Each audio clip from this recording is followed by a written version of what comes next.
enguuto yakabahene twire n'ecumbagize by'entambura bitucurukuretwe entindo zayo kurengwa amizi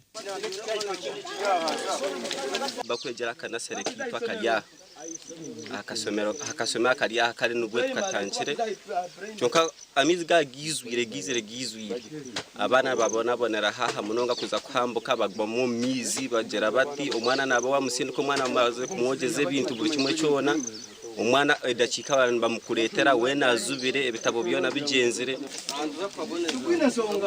abantu bagera ngo ibihingwa byabo bire n'uburakatare ahabwe imihanda mibi kanyo muhingi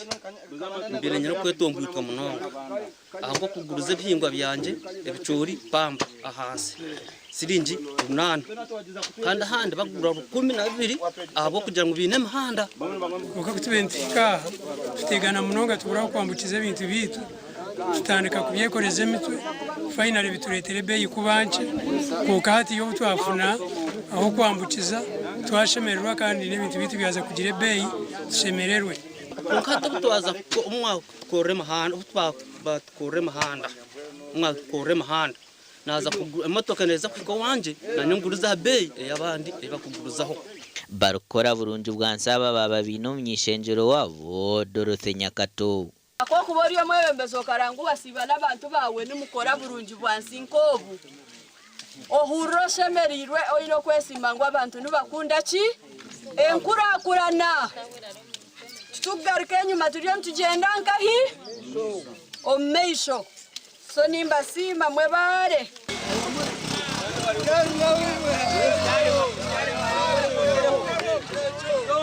omuganda makore kitongore cy'ebyenguuto mu ihanga kitongwizo kutandika gukora enguuto yo kuruga kizindisha ko mu district ya Bushenyi okuzo omuhezi wa speaker wa parliament kwishikira cyo muri kiyanga kutaho mu Queen Elizabeth National Park. This road, I can assure you, for as long as I am in this docket,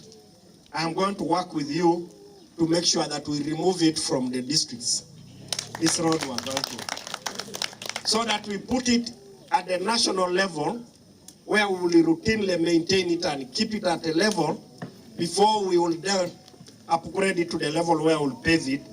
Let the speaker be able to drive to his home like a speaker.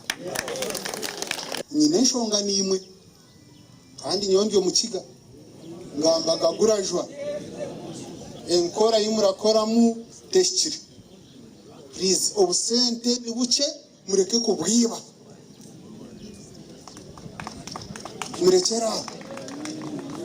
nambwe numeyezi miliyoni 5 tubahira ninza kwija nyeramburire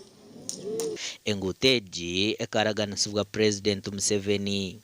ohirwe empatane yo kora enguuteji ayihanandirizibwe kora jo murumogu. We want work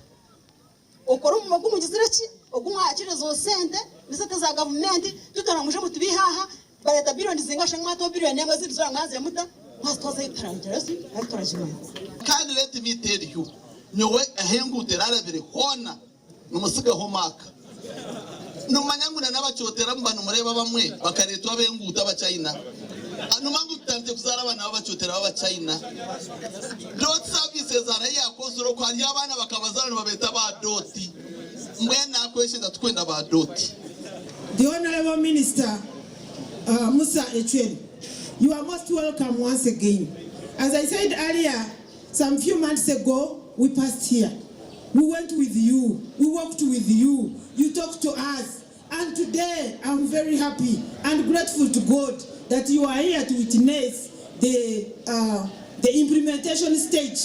and that is working the talk. Ituweza kurangirira abataka urubuto rwamara kuwa has been taken over by government. Enguuteji neza kukorwa ba Ministry y'ebyenguuto ahansi ya District Roads Rehabilitation Unit kandi tekatekwa kumaraho billioni 2 na miliyoni 6. We shall do a standard first class maram in a proper thickness irabayambe kugira ngo umuhanda guhangare gubatwariza kire azisikigireyo.